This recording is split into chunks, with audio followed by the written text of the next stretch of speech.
सत श्री अकाल दोस्तों, आदाब। मेरा नाम है अंश सागर और अगर आप ये वीडियो देख रहे हैं तो मेरा ये मानना है कि आप उर्दू के चाहने वाले हैं और आप भी ये कहलाना चाहते हैं कि वो करे है बात तो हर लफ्ज़ से खुशबू आए, ऐसी बोली वही बोले जैसे उर्दू आए। तो मैं ये मानता हूँ कि जब हम कोई लड़का या कोई लड़की देखने जाते हैं अपने लिए, यानी कि लड़की वाले जब कोई लड़का देखते हैं और लड़के वाले जब कोई लड़की देखते हैं, तो सबसे पहली बात जो उनके जहन में आती है कि इसकी हिस्ट्री क्या है, इसका बैकग्राउंड क्या है। तो उसी तरह से मुझे ये लगता है कि जब हम कोई नई ज़ुबान सीखते हैं तो हमें थोड़ी सी उसकी हिस्ट्री जो है वो जान लेनी चाहिए कि ये ज़ुबान कहाँ से आई, कैसे आई और किस तरह से ये इतनी महबूब ज़ुबान बन गई कि लोग ये बोलते हैं कि बात करने का हसीन तौर तरीक़ा सीखा हमने उर्दू के बहाने से सलीका सीखा। तो ऐसी क्या ख़ासियत है ज़ुबान के अंदर कि इसके अंदर वो सलीका है, वो तहज़ीब है, वो लयाक़त है और वो लचक है जो बाकी ज़ुबानों में ज़रा सी कम मिलती है या फिर कह लें कि काफ़ी कम मिलती है। और बहुत सारे बॉलीवुड के गाने और ऐसी फ़िल्में हैं जिनके अंदर से अगर हम उर्दू निकाल दें तो उनके पीछे जो बजेगा वो हमें शायद ख़ास पसंद ना आए। जैसे कि दिल तो बच्चा है जी, अगर हम इसमें से उर्दू को निकाल दें तो बन जाएगा हृदय तो बालक है जी। तो देख लीजिए कैसा साउंड करता है। तो इस तरह से जो उर्दू है वो ऑलरेडी हम उस ज़ुबान को जानते हैं और वो हमारे जहन में बसी हुई ज़ुबान है। हम रोज़मर्रा की ज़िंदगी में जो शब्द बोलते हैं वो उर्दू ज़ुबान के ही शब्द हैं। और उर्दू और हिंदी में बस फ़र्क है इतना कि वो देखते हैं ख्वाब और हम देखते हैं सपना। तो सिर्फ़ इतना सा फ़र्क है। कुछ लोगों को लगता है कि जो उर्दू ज़ुबान है वो काफ़ी मुख्तलिफ़ ज़ुबान है, काफ़ी अलग ज़ुबान है, जब समझ में आनी बंद हो जाए तो वो उर्दू बन जाती है और जब तक समझ आ रही है तब तक वो हिंदी है। तो मैं आपको बता दूं कि ऐसा कुछ नहीं है। ये ऐसी ज़ुबान है जो हम पहले से ही जानते हैं, लेकिन इसकी जो स्क्रिप्ट है, इसका जो रस्मुल ख़त है, इसकी जो लिपि है वो ज़रा सी जो है वो हटके है, वो ज़रा सी डिफरेंट हो गई है, इसलिए हमें लगता है कि ये कोई अलग ज़ुबान है। तो खैर, हम थोड़ी सी इसकी हिस्ट्री जो है वो जानते हैं सबसे पहले। तो इसकी हिस्ट्री के बारे में हमें काफ़ी पीछे जाना पड़ेगा। तो बात ऐसी है दोस्तों कि जैसे जैसे राजा महाराजा मुगलिया सल्तनत यहाँ पे आनी शुरू हुई तो उनके साथ एक ज़ुबान आई जो ज़ुबान थी फ़ारसी, यानी कि पर्शियन। तो पर्शियन और फ़ारसी एक ही ज़ुबान है और इंग्लिश में हम उसको पर्शियन बोल देते हैं और हम वैसे उसको फ़ारसी ज़ुबान बोल देते हैं। तो जो फ़ारसी ज़ुबान थी वो हुकूमत की ज़ुबान थी। वो ऐसी ज़ुबान थी जिस ज़ुबान में राजा महाराजा मुगलिया सल्तनत के जो लोग थे वो बात करते थे।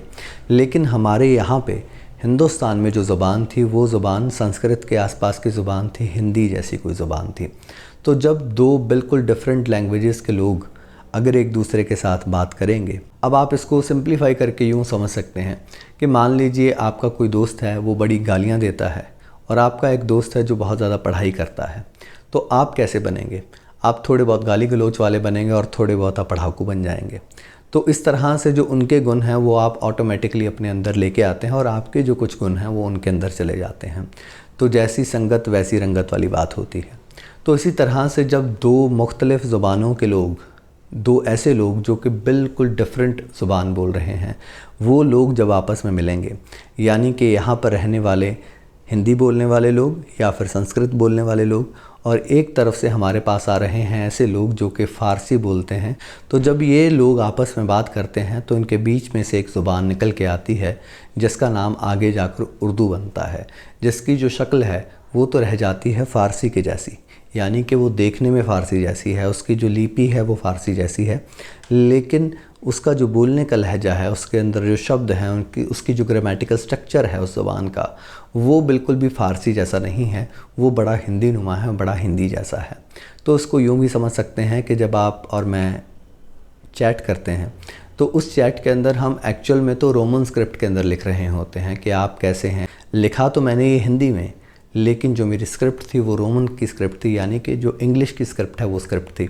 तो इसी तरह से जो उर्दू है उसकी जो बोली है वो तो हिंदी नुमा है, वो तो हिंदी के जैसी है। कुछ लफ्ज़ उसमें से जो हैं वो फ़ारसी के हैं, लेकिन उसकी शक्ल जो है वो फ़ारसी जैसी है, लेकिन एक्चुअल में वो फ़ारसी है नहीं।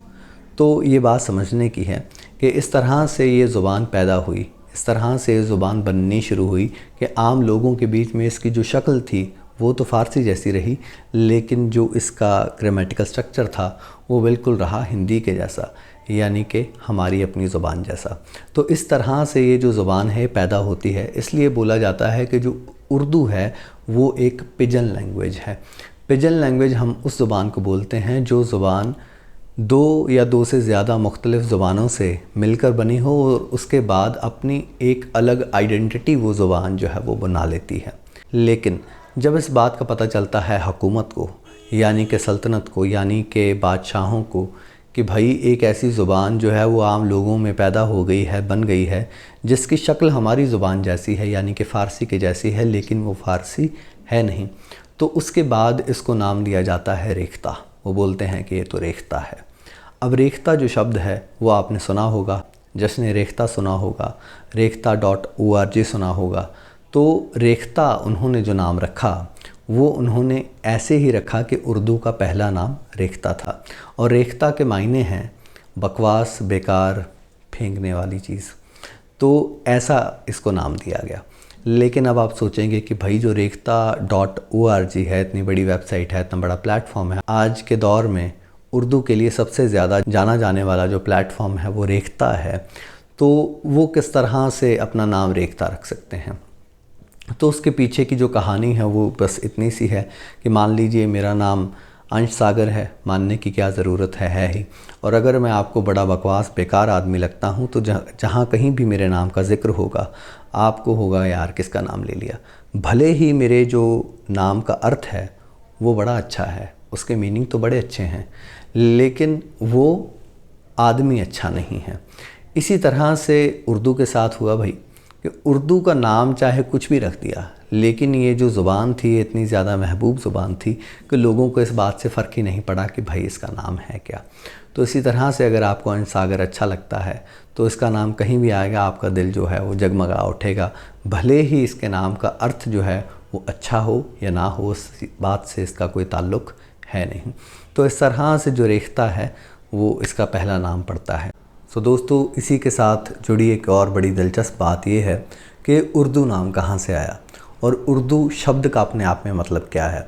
तो ये कहानी कुछ इस तरह से है कि ये ज़ुबान इतनी ज़्यादा फेमस हो चुकी थी, इतनी ज़्यादा महबूब ज़ुबान हो चुकी थी कि लखनऊ वाले बोलते थे कि हम लखनवी ज़ुबान बोलते हैं, दिल्ली वाले बोलते थे हम दहलवी बोलते हैं, और लाहौर वाले बोलते थे कि हम लाहौरी बोलते हैं। लेकिन एक्चुअल में वो सभी के सभी जो लोग थे वो एक ही ज़ुबान बोल रहे थे, जो थी ज़ुबान उर्दू, यानी कि उर्दू ज़ुबान। तो उर्दू जो शब्द है ये हमारे पास तुर्की भाषा से आता है, जिसका मतलब होता है लश्कर। लश्कर यानी कि फ़ौज। अब जैसे कि हम जानते हैं कि मुगलिया हुकूमत यहाँ पे आई तो वो फ़ौज के लोग थे, और वहाँ पर जो बहुत सारे लोग जो फ़ौज में भर्ती होते थे वो ये बोलते थे कि हम लश्करी ज़ुबान बोलते हैं, लेकिन एक्चुअल में वो लश्करी ज़ुबान नहीं, वो उर्दू ही बोलते थे। तो उर्दू बेसिकली, उर्दू एक शब्द है तुर्की ज़ुबान का, जहाँ से ये शब्द डराइव हुआ और ये बना फिर उसके बाद उर्दू। तो यहाँ से जो इसका मतलब निकल के आता है वो ये है कि लश्कर की ज़ुबान यानी कि फ़ौज की ज़ुबान। तो इसलिए जो उर्दू शब्द है ये हमारे पास इस तरह से आता है। कहा यह भी जाता है कि 1780 में एक किताब आई थी, ग़ुलाम हमदनी मुसफ़ी साहब की एक गज़ल की किताब थी, जिसके अंदर उन्होंने लिखा था कि मैंने जो ये गज़ल है ये कही है ज़ुबान उर्दू में, यानी कि उर्दू ज़ुबान से। तो कुछ लोग मानते हैं कि पहली दफ़ा ये जो शब्द है उर्दू शब्द है, या फिर जो उर्दू शब्द है ये हमें ग़ुलाम हमदनी मुसफ़ी साहब की किताब में से मिलता है। तो उसके बाद हम देखते हैं कि ये जो ज़ुबान है ये कॉन्स्टिट्यूशनल लैंग्वेज ऑफ इंडिया बनती है। 1837 में ईस्ट इंडिया कंपनी का राज जो है वो काफ़ी ज़्यादा हावी हो जाता है मुग़ल राज के मुकाबले में। वो लोग देखते हैं कि बहुत सारे जो लोग हैं वो उर्दू बोलते हैं, ज़्यादातर जो लोग हैं, ज़्यादातर जो आबादी है हिंदुस्तान की वो उर्दू बोलती है, उर्दू जानती है, लेकिन जो ज़ुबान इन पर थोपी गई है या फिर जो कॉन्स्टिट्यूशनल भाषा बना के रखी गई है वो जो भाषा है वो हमारे पास फ़ारसी है। तो इसलिए ऐसा होता है कि 1837 में जो उर्दू है वो रिप्लेस कर देती है पर्शियन को as constitutional language of India, को ऑफिशियल विद इंग्लिश। तो इस तरह से जो उर्दू है वो हमारे पास कॉन्स्टिट्यूशनल लैंग्वेज ऑफ इंडिया बन जाती है और तकरीबन 110 साल तक ऐसा रहता है। तो जो ज़ुबान हिंदुस्तान में बनी, हिंदुस्तान में पली, हिंदुस्तान में बड़ी और 500-600 साल तक का इसका जो इतिहास है वो सिर्फ़ और सिर्फ हिंदुस्तान का है। तो कैसे कहा जा सकता है कि ये जो ज़ुबान है वो किसी और मुल्क की है। तो इसलिए जो ये ज़ुबान है इसको हिंदुस्तानी ज़ुबान भी कहा जाता है। तो ये इसकी एक ब्रीफ हिस्ट्री थी। मैं उम्मीद करता हूँ कि आपको जो ये हिस्ट्री है काफ़ी इन्फॉर्मेटिव लगी होगी और आपके काम की होगी। और इसी तरह से अब हम देखते हैं कि इसको लिखा और पढ़ा कैसे जाता है। तो इसको मैं किस तरह से आपको सिखाऊंगा और किस तरह से हम इसको सीखेंगे, आज हम बाकी आगे देखते हैं। अभी आपके सामने एक स्क्रीन आएगी जिसके ऊपर मैं आपको उर्दू लिखनी और पढ़नी सिखाऊंगा। शुक्रिया। तो आपको ये स्क्रीन नज़र आ रही होगी और अब हम देखेंगे कि किस तरह से जो उर्दू है वो लिखी और पढ़ी जाती है। तो सबसे पहला हर्फ या सबसे पहला वर्ड, अल्फ़ाबेट हम कह लें उर्दू में जो आता है वो है हमारे पास अलिफ़। अलिफ़ को लिखना बड़ा आसान है, बड़ा सिंपल है, बड़ा सादा है। सिर्फ़ एक डंडी मारनी है इस तरह से और ये लिखा गया अलिफ़। अलिफ़ है इसका नाम साहब, अलिफ़। और इसकी जो साउंड है वो साउंड रहेगी अ की। तो साउंड मैं हमेशा लिखूँगा ब्रैकेट के अंदर और जो इसका नाम होगा वो हमेशा लिखा जाएगा बाहर की तरफ। तो ये है अलिफ़, ये हमें अ की आवाज़ देता है। तो इसी तरह से जो दूसरा हर्फ, दूसरा अल्फ़ाबेट जो है वो उर्दू का वो है बे। तो बे को लिखने के लिए हम इस तरह से एक बनाएंगे कटोरी और उसके नीचे लगा देंगे एक नुक्ता, नुक्ता यानी कि बिंदी। तो ये बात है। तो इसका नाम है जी बे और ब है इसकी साउंड। तो बे का जो है इसके बारे में हम थोड़ी सी बात और करेंगे। वो बात यह है कि बे को लिखते वक्त हमें एक बात का ध्यान रखना है कि उर्दू जो है वो लिखी जाती है हमेशा राइट टू लेफ़्ट, यानी कि दाएं से बाएं की ओर, राइट टू लेफ़्ट। बाकी जो लैंग्वेजेस हैं जैसे हिंदी है, इंग्लिश है, पंजाबी है, वो हमेशा लिखते हैं हम लेफ़्ट टू राइट। तो जब उर्दू इस तरह से लिखी जाती है तो जब बे हम लिखेंगे तो हम इस बात का ख्याल रखेंगे कि बे को बनाते वक्त हम इधर से इधर ही बनाएंगे, यानी कि राइट टू लेफ़्ट लेके आएंगे इसको इस तरह से। और फिर इसके जो नुक्ता है बिल्कुल सेंटर में जो बिंदी है हम लगा देंगे। अब मान लीजिए आप कहेंगे यार मसला क्या ही है, हम इसको इस तरह से भी तो लिख सकते हैं कि अगर लेफ़्ट टू राइट लिख भी दिया तो क्या ही बड़ी बात है। तो बे तो बे जो है वो तो बेचारा है बेज़ुबान, वो तो क्या ही कहेगा कि मैं ऐसे पढ़ूँगा या नहीं पढ़ूँगा। तो बे तो ऐसे नहीं बोलेगा कि मैं ऐसे नहीं डलूँगा, मैं तो वैसे ही डलूँगा। लेकिन यकीनन आपको उर्दू जो है वो नहीं आएगी और इसलिए आपको ये ध्यान रखना है कि जो बे लिखना है वो हमेशा लिखना है राइट टू लेफ़्ट। और अगर आप इस तरह से लिखेंगे तो ये गलत होगा, एक बात। दूसरी बात जो आपको ध्यान में रखनी है वो ये है कि जो बे है उसका जो नुक्ता है, जो उसकी बिंदी है, वो हमेशा रहेगी इधर सेंटर में। बिंदी जो है उड़ के इधर नहीं चली जानी चाहिए, यहाँ नहीं होनी चाहिए, यहाँ नहीं होनी चाहिए, इधर ही रहनी चाहिए। अब इसकी वजह ये है कि भाई जो नुक्ते हैं, जो बिंदियाँ हैं, उसका बड़ी इम्पॉर्टेंस है उर्दू के अंदर। वो किस तरह से है वो हम अभी देख लेते हैं। जैसे कि मैंने लिखा ये एक हर्फ लिख, अभी ये मैंने कुछ डाला, कुछ मैंने शब्द लिखा अभी के लिए, तो इसको डिज़ाइन ही समझें आप। अगर मान लीजिए एक बिंदी इसके ऊपर लगा दी मैंने, तो इसको पढ़ा जाएगा साहब खुदा, ठीक। और अगर बिल्कुल सेम चीज़ है और ये बिंदी में नीचे लगा दी तो ये पढ़ा जाएगा जुदा। तो देख लीजिए सिर्फ़ एक बिंदी का फ़र्क है, एक बिंदी ऊपर है, इसकी बिंदी जो है वो नीचे है। तो एक नुक्ते ने खुदा से जुदा कर दिया। एक तो ये बात है। दूसरी हम एक और एग्ज़ाम्पल इसका देख सकते हैं कि मान लीजिए मैंने लिखा, तो इसको भी आप फ़िलहाल के लिए डिज़ाइन समझें। तो ये लिखा है जी महरम, और अगर मैं इसके नीचे लगा दूँ ये बिंदी तो ये बन जाएगा मुजरिम। हैरान होने वाली बात ही है वैसे तो कि एक बिंदी ने कैसे महरम से मुजरिम बना दिया। हम महरम लिखते रहे, वो कमबख्त मुजरिम पढ़ते रहे, एक नुक्ते ने महरम से मुजरिम बना दिया। तो देखिए जो बिंदी है वो अर्थ का जो अनर्थ है वो कर सकती है। तो इसलिए जो बे की बिंदी है, जो नुक्ता है, वो हमेशा सेंटर में रहेगा और नीचे की तरफ रहेगा।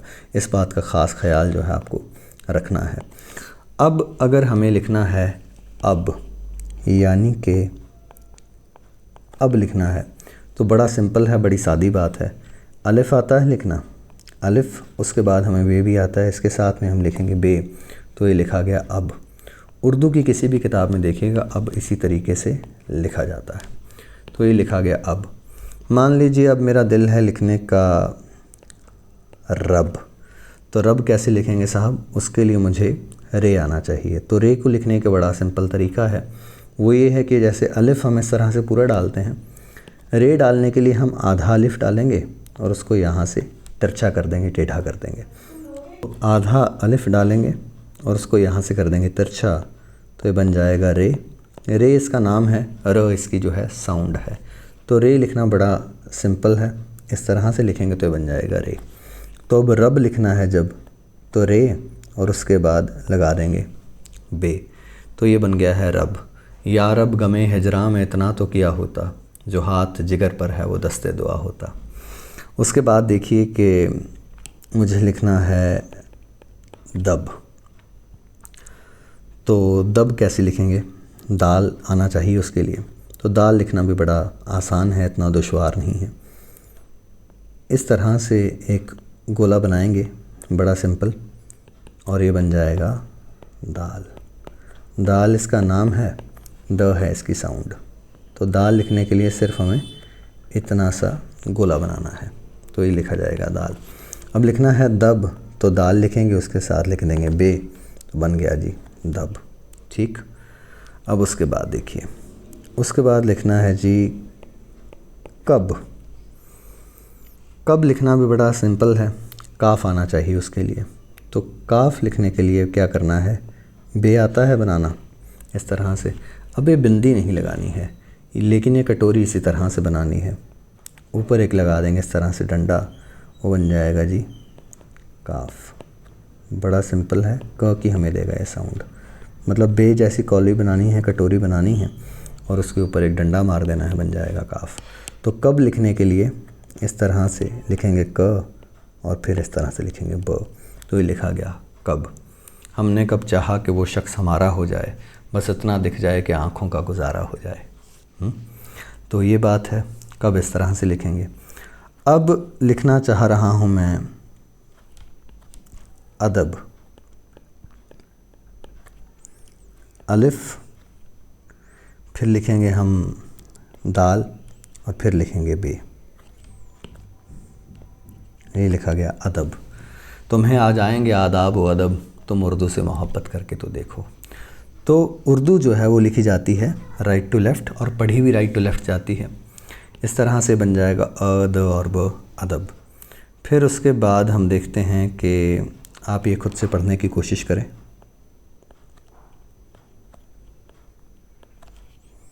ये आपकी सहूलत के लिए मैं इसको थोड़ा बिखराए देता हूँ। ये देख लीजिए, 1 मिनट ले लीजिए या इसको पॉज करके देख लीजिए, और अपने दिमाग में इसको पढ़ के देख लीजिए। अगर आपने पढ़ लिया है तो अच्छी बात है, नहीं पढ़ा तो मैं आपको बता देता हूँ। तो ये लिखा है जी अलिफ़, दाल, रे और काफ, अ, द, र और क, अदरक। तो ये लिखा है अदरक। उर्दू में अदरक इस तरह से लिखा जाता है।